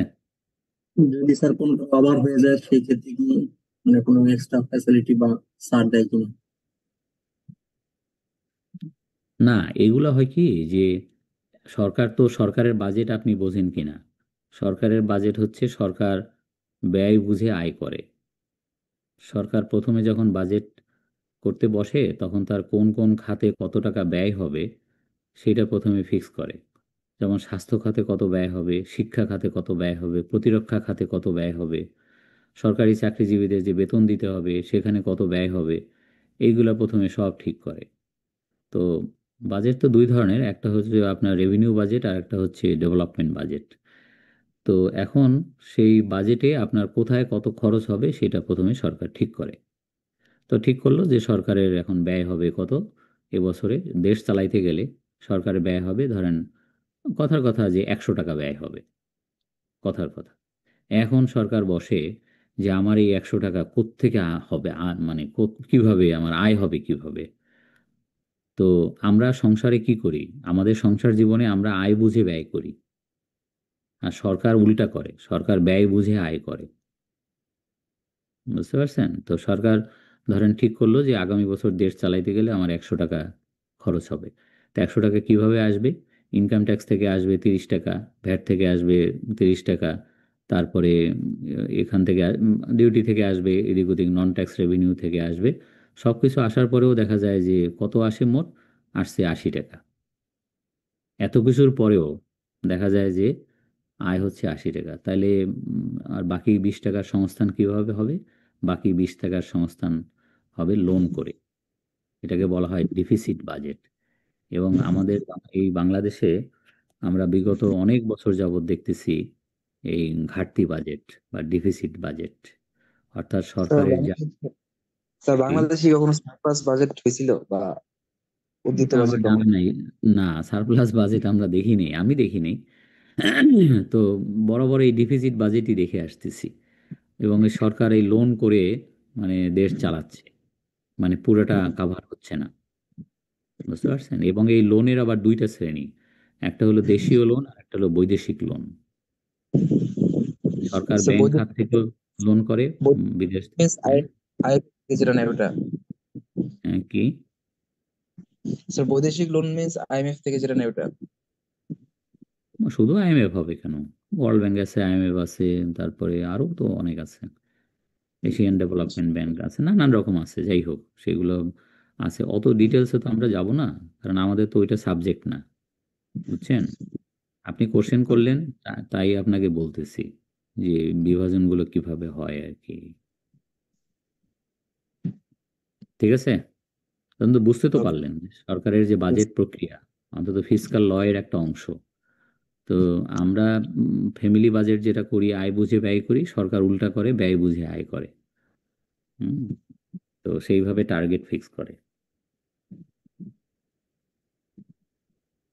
যে তোমার এত টাকা দিতে হবে, তোমার এত টাকা দিতে হবে, এবং এইভাবে দেশ চলবে আর কি, সরকার চলবে। ঠিক আছে না? জি আচ্ছা, স্যার। তো আপনাদের কখন ব্রেক দিতে হবে এটা আমাকে জানাইয়েন। ক্লাসে ক্যাপ্টেন আছে আপনার? Yes sir. ঠিক আছে, তাহলে আমাকে আপনি টাইমলি জানাইয়েন যে স্যার এখন একটা ব্রেক দিলে ভালো হয়, সেইভাবে আমরা স্যার ব্রেক দিই। 9টার সময় ব্রেকটা দিলে ভালো হয়ে যাবে স্যার। হ্যাঁ, কখন? নামাজের সময় স্যার 9টার দিকে। ঠিক আছে, আপনি ঠিক আছে। আমাদের বিরতির সময় দিলে ভালো হয় স্যার। আমি তো নামাজের বিরতি দেব, আমি সেজন্যই তো আপনাকে বলছি। জি স্যার। সাড়ে 8টা থেকে 9:30 পর্যন্ত। আপনি হ্যাঁ আমাকে জানাইয়েন, আমাকে থামাইয়ে দিয়েন, অসুবিধা নেই যে স্যার এখন একটা ব্রেক দিতে হবে। ওকে তো স্যার। সেটা কি এখনই দিতে হবে? সেটা কি না এখনই স্যার, দিতে কন্টিনিউ করেন। আচ্ছা, ঠিক আছে।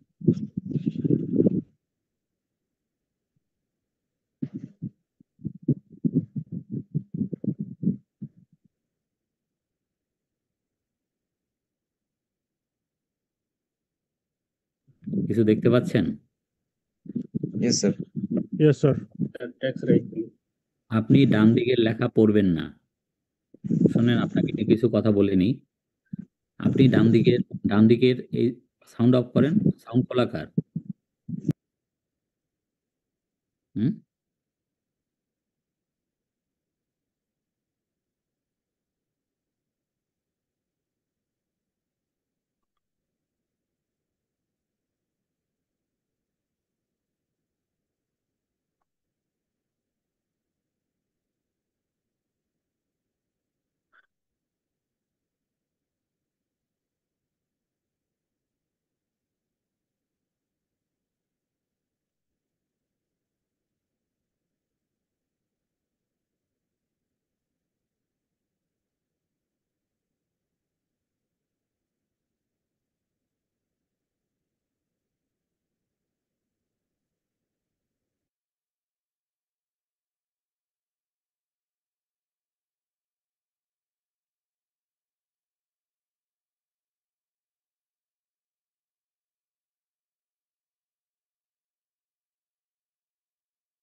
তো যেটা বলছিলাম আপনাকে,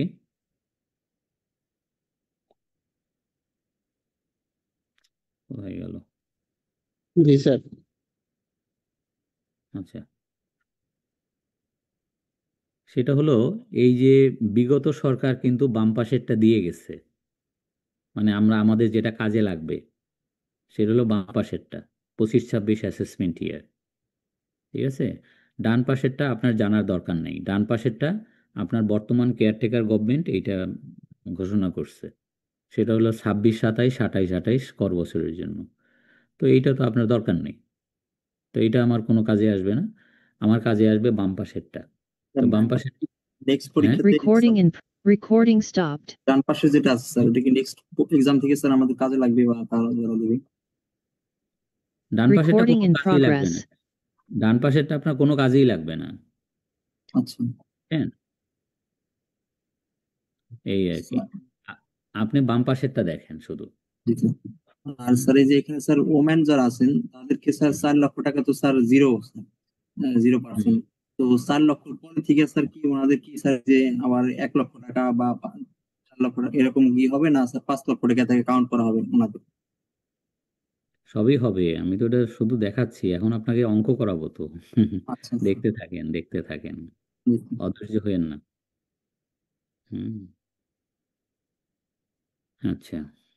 তো এখন হয় কি, এবছরের এই ট্যাক্স রেট কি হবে এবং এটা দিয়ে আপনাকে অঙ্ক করতে হবে এবং এটাই আপনার কাজে লাগবে। সেটা কি? সেটা হলো প্রথম 3.5 লক্ষ টাকা পর্যন্ত, এবং এইটা কাদের জন্য প্রযোজ্য, এই বাম পাশের রেটটা কাদের জন্য প্রযোজ্য? সেটা হচ্ছে যারা ব্যক্তি অথবা যারা হিন্দু আনডিভাইডেড ফ্যামিলি, HUF বা পার্টনারশিপ ফান্ড, এদের ট্যাক্স রেট হচ্ছে এইটা। তো মূলত ব্যক্তি। হুম, তো ব্যক্তি বিশেষের যাদের আর 3.5 লক্ষ টাকা পর্যন্ত আয়, তাদের কোনো ট্যাক্স দিতে হয় না। বা মহিলা বা সিনিয়র সিটিজেন যারা, তাদের 4 লক্ষ টাকা ইনকাম পর্যন্ত কোনো ট্যাক্স দিতে হয় না। হুম, এটা হলো প্রথম কথা। পরের ধাপে পরবর্তী 1 লক্ষ টাকার উপরে 5%, পরের 4 লক্ষ টাকার উপরে 10%, এইভাবে ধীরে ধীরে এটা 30% হচ্ছে হাইয়েস্ট ট্যাক্স রেট। এখন যদি একটা অঙ্ক দেই আপনি, বা 2-3টে অঙ্ক দেই, তাহলে আপনার কাছে জিনিসটা আরো ক্লিয়ার হবে। হুম, আর নিচে কিছু কথাবার্তা আছে। না, কোশ্চেন করতে পারবেন না, কোনো কোশ্চেন করতে পারবেন না। কোশ্চেন আমি যখন করতে মানে বলবো তখন করতে পারবেন, কারণ আমার তো বড় বুঝতে পারছেন। তো নিচের দিকে আর কিছু কথাবার্তা মানে বলে নিই। সেটা হলো এই যে আমরা 3.5 লাখ টাকা দেখতে পাচ্ছি যে থ্রেশহোল্ড লিমিট, এইটা কিন্তু যারা থার্ড জেন্ডার মানে হিজড়া বা যারা ফিজিক্যালি হ্যান্ডিক্যাপড, যারা প্রতিবন্ধী, শারীরিক প্রতিবন্ধী, তাদের এই রেটটা কিন্তু 3.5 লাখের জায়গায় হবে 4,75,000 টাকা। আর যারা যুদ্ধাহত মুক্তিযোদ্ধা তাদের হবে এটা 5 লাখ। এটা গেল 2 নাম্বার নিচে। আর 3 নম্বরে আর একটা কথা বলছে যে যাদের ফ্যামিলিতে আপনার অটিস্টিক বাচ্চা আছে, ফিজিক্যালি চ্যালেঞ্জড চাইল্ড আছে, সেই বাবা মার তো কষ্টের শেষ নাই, এটা তো বোঝেন। এবং তাদের একটু রিলিফ দেওয়ার জন্য বলছে যে তাদের ওই প্রথম স্ল্যাবটা আরও 50,000 টাকা মানে বাড়বে। ধরেন একটা ফ্যামিলিতে তার একটা অটিস্টিক বাচ্চা আছে বা ফিজিক্যালি চ্যালেঞ্জড চাইল্ড আছে, তো তাহলে ওই বাবা সে যখন রিটার্ন সাবমিট করবে সে তার 3.5 লাখ টাকার জায়গায় সে লিখবে যে প্রথম 4 লাখ টাকা করমুক্ত। এই 50,000 টাকার একটা মানে এটা বেশি পাবে, থ্রেশহোল্ডটা বেশি পাবে। এবং এই থ্রেশহোল্ডটা পাবে বাবা অথবা মা, যদি দুইজনই চাকরি করে বা দুইজনই আয় করে তাহলে যে কোনো একজন পাবে, সেটা তারা সিদ্ধান্ত নেবে যে কে নিবে আর কি। তো এইটা একটা আর কি।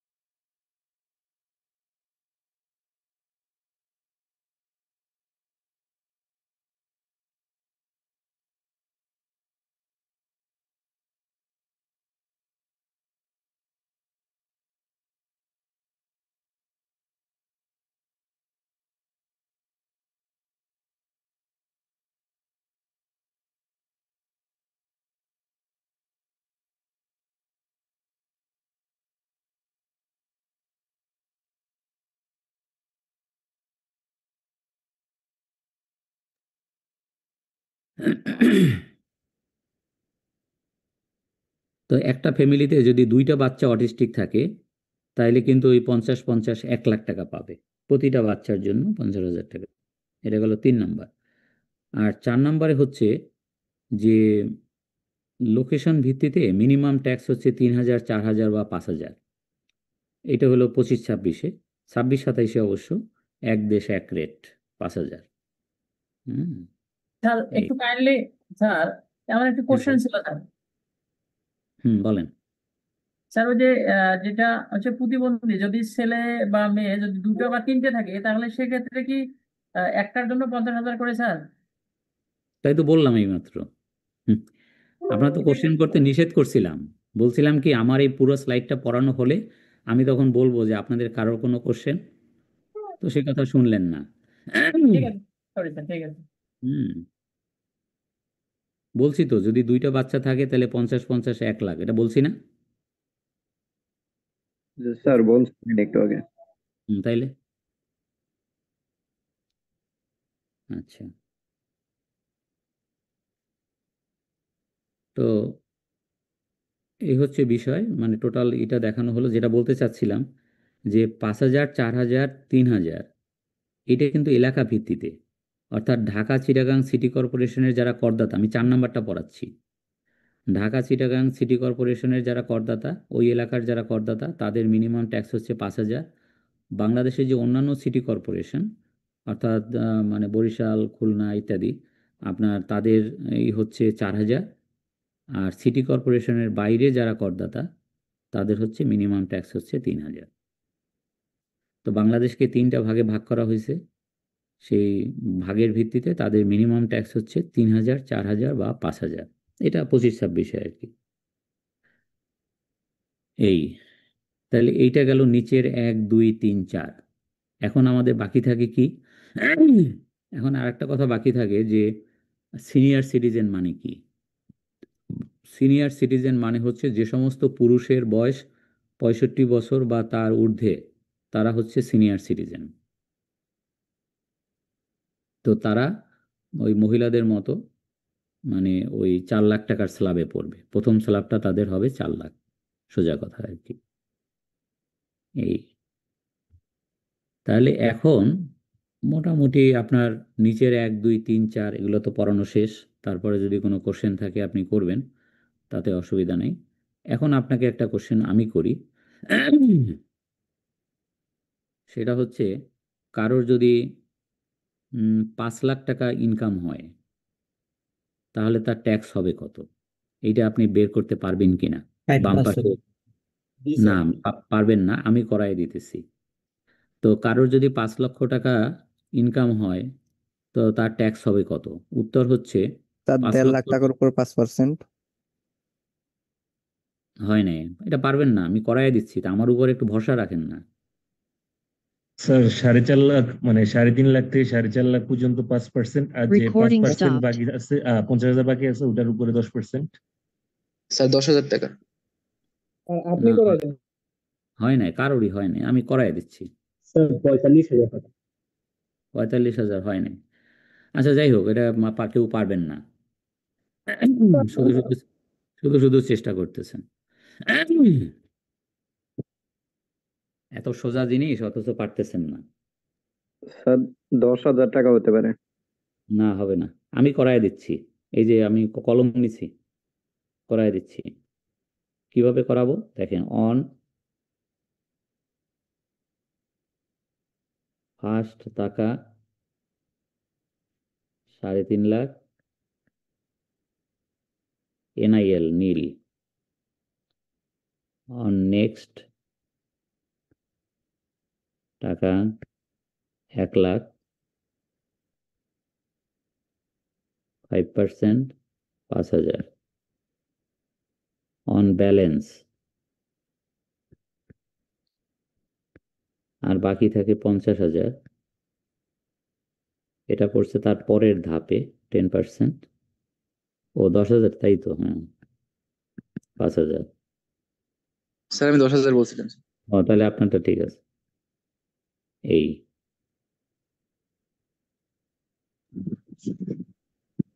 আপনাকে অঙ্কটা করতে হবে ধাপে ধাপে।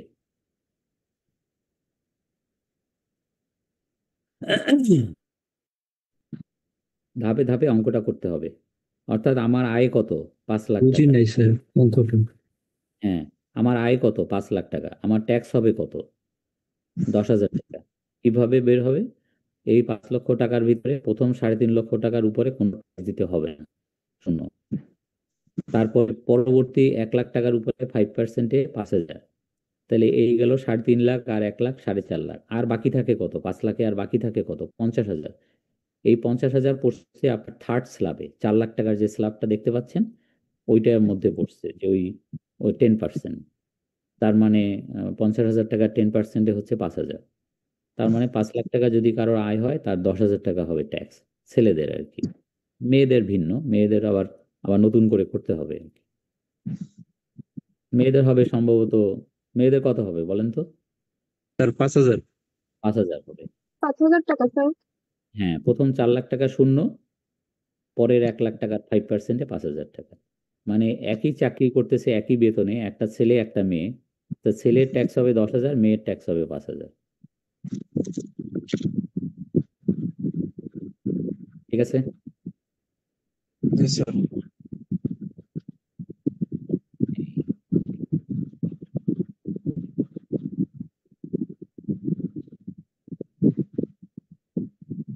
আচ্ছা, এখন যদি 5-এর জায়গায় 10 বলি আপনি পারবেন? জি স্যার, পারা যাবে। হুম, জি স্যার পারা যাবে স্যার।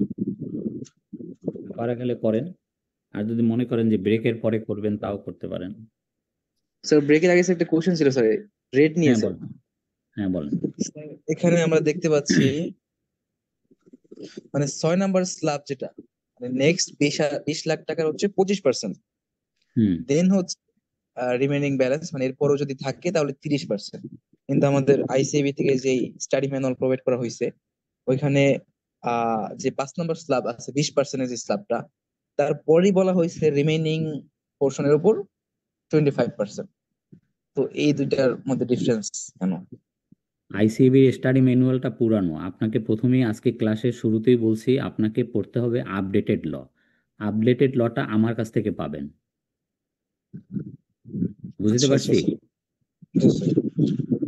আপনি গত বছর 2024-25 অ্যাসেসমেন্ট ইয়ারের ট্যাক্স রেটটা আমাকে বলছেন এইমাত্র। কেন? জি স্যার। ওটা 24-25, ওটা 25-26 না। 10 লাখ টাকার ট্যাক্স হবে 67,500। 67,500 আমার আছে 67,500। হ্যাঁ, এরকমই হবে। মানে আপনি ওই স্টাডি ম্যানুয়ালটা ফলো করেন না। আপনাকে বলি আপনার জন্য একটু কষ্ট। আপনারা এমন সেশনে ভর্তি হয়েছেন যে আপনি রেডিমেড বই পাচ্ছেন না। এখনই রেডিমেড বইটা হাতে পাচ্ছেন না। বুঝছেন? জি স্যার। এখন কি করবেন? এখন এই যেটা পড়াচ্ছি এইটার উপরে ভরসা রাখেন, এছাড়া কোনো উপায় নেই। কারণ স্টাডি ম্যানুয়ালটা আপডেটেড না। ওইটা আপডেটেডের কাজ শুরু হবে 1 জুলাই থেকে। এই বাজেট পাস হলে তারপরে শুরু হবে। আপনারা আশা করি আপনি আগস্ট মাসের মধ্যে ওটা হাতে পেয়ে যাবেন। মানে আইসিএবির যে স্টাডি ম্যানুয়ালটা, এটা প্রতি বছর আগস্ট বা সেপ্টেম্বরের ফার্স্ট উইকে এরকমই বের হয়। এখন সেই দিক থেকে আপনারা চিন্তা করলে আপনারা দুর্ভাগা।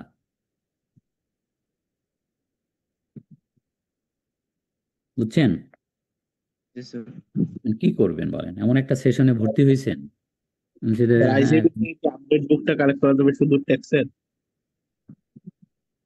আইসিবি অন্যান্য সাবজেক্টের বিষয়টা আমি জানি না। না মানে স্যার শুধু ট্যাক্স বইটা কি দিবে নাকি স্যার আবার নিতে গেলে সবই নিতে হবে? না না, আপনাদের আইসিএবির যে স্টাডি ম্যানুয়ালটা শুধু ট্যাক্স এবং ভ্যাট মিলে আর কি। বুঝছেন? মানে যে বইটা আপনি আইসিবির মানে এসে দেখতে পাচ্ছেন গতবারের বইটা, ওইটাই তো আপডেটেড হবে। আপডেটেড হয়েই আপনি পাবেন। স্যার উনি আর কি বলতে চাচ্ছেন যে আমাদের তো একটা বই দেওয়া হয়েছে, আমাদের তো একটা ট্যাক্স বই দেওয়া হয়েছে, কি জোরে বলেন তো কি? এখন যদি স্যার আমাদের তো একটা ট্যাক্স বই দেওয়া হয়েছে। দেওয়া হয়েছে? কে দিছে? কে দিছে? ওই যে আইসিএবি থেকে দিছে। মানে আগেরটা বললাম তো ভাই, আগেরটা তো বললাম, আগেরটা তো 2024-25 অ্যাসেসমেন্ট ইয়ারের জন্য গত বছরের বইটা। ওই বইটা ফলো করলে তো আপনার হবে না।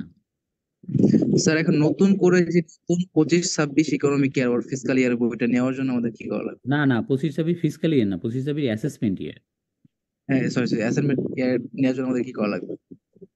কি করা লাগবে? আমার এই ক্লাস ফলো করা লাগবে। আচ্ছা স্যার। হ্যাঁ, শুধু খালি এই যেগুলা পরিবর্তন হয়েছে গ্যাজেটেডে জুনে যেগুলা হবে শুধু এগুলা তো, আর বাকিগুলো তো ঠিক থাকবে ম্যানুয়ালে, তাই না স্যার? হ্যাঁ হ্যাঁ, বাকিগুলো ঠিক থাকবে, রাইট। জি স্যার, সেটা তো ওকে স্যার। সেইটাই। আপনার হ্যান্ডটা অনেক কাজে দেবে স্যার, আমাদের প্রোভাইড করলে হুম। আমাদের উপকার হবে স্যার। এটা তো পাঠিয়ে দেবো, আজকেই পাঠিয়ে দেবো আপনাকে। ঠিক আছে স্যার, ধন্যবাদ স্যার। স্যার এই আর 10 কি। লক্ষ টাকা ইনকাম হলে 67,500 টাকা আপনার ট্যাক্স দিতে হবে। স্যার সিলেটে 67 এটা ক্যালকুলেশন করছে। এটা বাদামটা কি বলা হয়েছে? হুম। আপনাকে ট্যাক্স রেট কিন্তু আপনি দুইভাবে হিসাব করতে পারেন। এই যে 5 লাখ টাকার উপরে হিসাব করলাম, এটাও আপনি দুইভাবে হিসাব করতে পারেন। দেখি একটু জায়গা পাই কিনা। এই যে এইখানে মানে করলে পাবেন।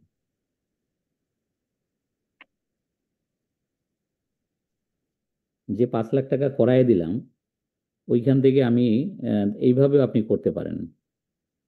এই যে 5 লাখ, তো 5 লাখ টাকার উপরে কত টাকা ট্যাক্স হয় এটা আমি করতে বসছি। অথবা 10 লাখই ধরেন, 10 লাখই ধরেন। দুইভাবে করা যায়। এক হলো 10 লাখ টাকার উপরে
আপনি চাইলে এভাবেও করতে পারেন।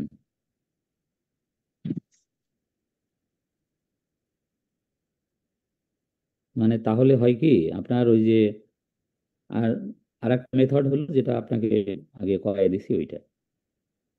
সেটা হলো এরকম যে প্রথম 3.5 লাখ টাকার উপরে নীল, দুইটা মেথডে আপনি অঙ্কটা করতে পারেন। পরের 1 লাখ টাকার উপরে 5,000, পরের 4 লাখ টাকার উপরে 40,000, আর বাকি থাকে 1.5 লাখ। এই বাকি কত থাকে এইটা বের করতে একটু সমস্যা হয়, কখন যে 10 লাখ পার হয়ে যায়।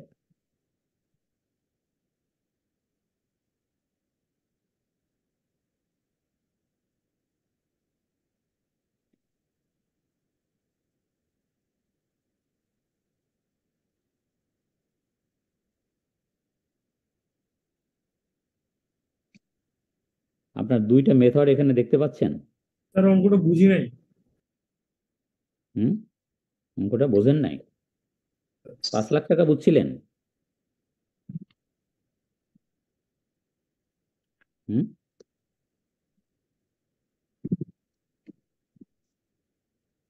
আচ্ছা, যদি নামাজের ব্রেক লাগে তাহলে আমার মনে হয় এখন দিতে হবে, তাই না? হ্যাঁ স্যার, ব্রেক দিলে ভালো হতো স্যার। জি স্যার, এখন দিলে ভালো হয়। হ্যাঁ ঠিক আছে, তাহলে নামাজের ব্রেকের পরে আমরা এসে আবার এটা শুরু করতেছি, দেখতেছি। কত মিনিট স্যার অ্যাপ্রক্সিমেটলি? এইটা তো আপনার 15 মিনিটের মতো।